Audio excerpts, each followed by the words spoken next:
Shalom, selamat malam kepada kita semua. Terima kasih karena kita boleh bertemu lagi pada malam ini di dalam doa 10 hari kita. Dan malam ini adalah malam ketujuh dengan tajuk dia yang mengatakan, jadilah kehendakmu di bumi seperti yang di sorga. Sebab aku ini mengetahui rancangan-rancangan apa yang ada padaku mengenai kamu, dan rancangan damai sejahtera untuk memberikan kepadamu hari depan yang penuh harapan. Itu kita boleh lihat dalam Yeremia 29 ayat 11. Kita lihat yang seterusnya.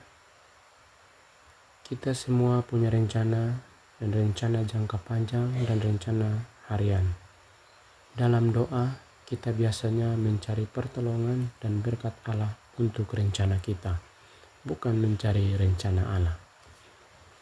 Allah berkata, sebab aku ini mengetahui rancangan-rancangan apa yang ada padaku mengenai kamu.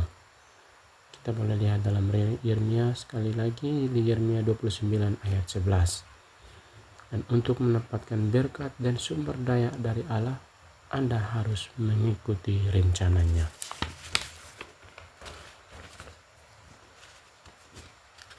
Dalam doa, kita memberitahu Allah apa yang harus dilakukan seolah-olah kita adalah Tuhan dan Dia adalah hambanya. Ingatlah, Dia adalah Allah dan Dia adalah Tuhan, dan Dia seharusnya yang memberitahu kita apa yang harus dilakukan. Setiap pagi, serahkanlah dirimu kepada Allah buat pagi hari itu. Tuhan mengatakan, serahkanlah segala rencanamu padanya untuk dilakukan atau untuk tidak dilakukan sebagaimana yang ditunjukkannya. Dengan demikian, hari demi hari engkau dapat menyerahkan hidupmu ke dalam tangan Tuhan. Melihat lagi yang seterusnya, ingatlah fasa ini dalam doa yang diajarkan Tuhan. Jadilah kehendakmu di bumi seperti di sorga. Di sorga para malaikat melayani Tuhan, dan Dia memberi mereka tugas dan mereka melakukannya. Dan jawaban mereka adalah siap Tuhan, dan mereka pun pergi. Tidak seorang pun dari mereka memberitahunya apa yang harus dilakukan. Tidak seorang pun bernegosiasi atau berkata, saya sedang sibuk atau saya sedang melakukannya nanti. Jadi tidak seorang pun membantah dengan berkata, saya tidak punya sumber daya atau saya punya ide yang lebih baik. Dan ketika Dia memberitahu malaikat untuk melakukan sesuatu, mereka bertindak karena tahu bahwa Dia menyediakan sumber daya yang diperlukan. Kita lihat yang seterusnya. Tuhan mengatakan, terlalu sering kita terus-menerus stres dan gagal dalam usaha kita karena kita bertindak berdasarkan rencana kita sendiri, namun kita tidak tahu gambaran besarnya, dan kita tidak tahu masa depan, dan Allah tahu dan Dia mengasihi kita.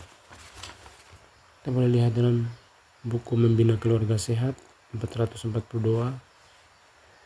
Terlalu banyak orang membuat kegagalan total yang membuat rencana bagimu, dan Allah tidak pernah memimpin anak-anaknya kecuali anak-anaknya itu mau dipimpin, dan sekiranya mereka dapat melihat akhir dari permulaan dan mereka melihat kemuliaan dari maksud yang mereka penuhi selaku mitra kerjasama Dia.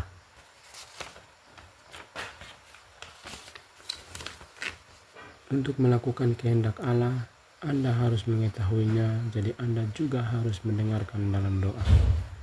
Apa yang Dia katakan kepada Anda jauh lebih penting daripada apa yang Anda katakan kepadanya.